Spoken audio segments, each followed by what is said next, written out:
da Oppeano sulla pagina di Pisa e Veneto, non ci crederà nessuno, ma devo dirlo, chi ci fa le riprese è la presidente di Pisa e Veneto, Clara Campese. Questo non succede mai. È un onore. Non era mai successo, e lo fa per questo amico che arriva dalla Toscana, per vivere il cavallo in questo stage qui presso questo bellissimo posto creato dalla famiglia Rana, per vivere il cavallo in maniera, mi par di notare, dal fatto stesso che quello che è il suo cavallo non ha finimenti, un po' diversa.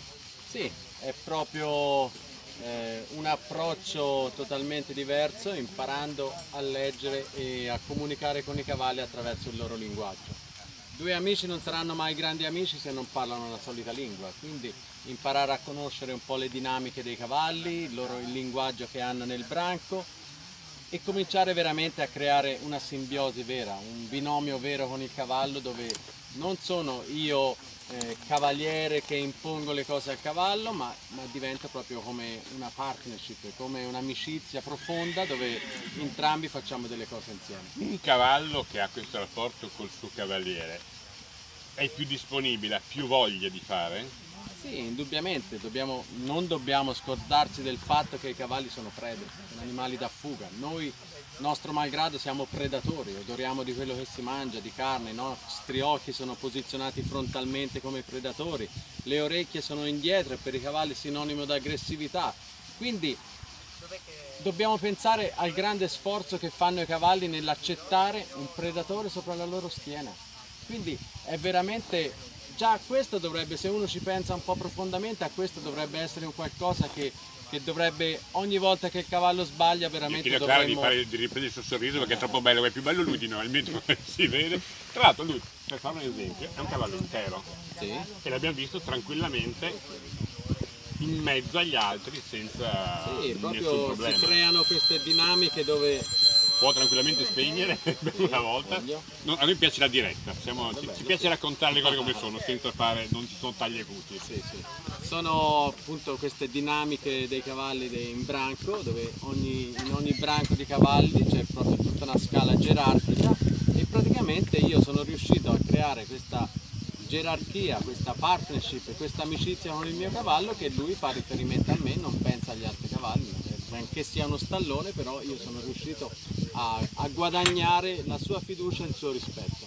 La prima cosa che dice alle persone che partecipano allo stage, ce n'erano oggi e ne ho viste davvero tante, qual è la prima cosa che dice per cominciare il discorso? Lo faccia ipotizzando che Clara, che sta riprendendo, sia una delle sue allieve, tra virgolette, che si presenta e che non sa nulla, quindi parli con Clara. Facciamo finta che non sa nulla e gli dica il primo messaggio. Il primo messaggio, cioè le parole, come dice, le porta via il vento, no? Ne sono state dette tante di parole da personaggi anche molto più illustri in equitazione di me. E io mi piace un po' citare queste parole di questi personaggi. Per esempio? Per esempio Boucher, che è stato un grande maestro di equitazione classica, lui diceva mettere da parte la tecnica e usare più il cuore. Quindi quello che facciamo noi è proprio usare il cuore più che la tecnica. Per esempio, lui in questo momento di cosa ha voglia? Diciamocelo. È uno stallone, c'è tante belle cavalle intorno. No, davvero, a cosa sta pensando lui? Ma forse sta pensando che gli altri cavalli, benché siano andati tutti via, e la sua natura sarebbe quella di seguire il branco, però nonostante tutto lui rimane qui con me, perché dice: il mio branco finché io sono qui, è Francogiano. Cambiando modo di rapportarsi al cavallo, a parte che sta brucando è la loro passione, preferisce stare con Franco piuttosto che pascolare o dormire?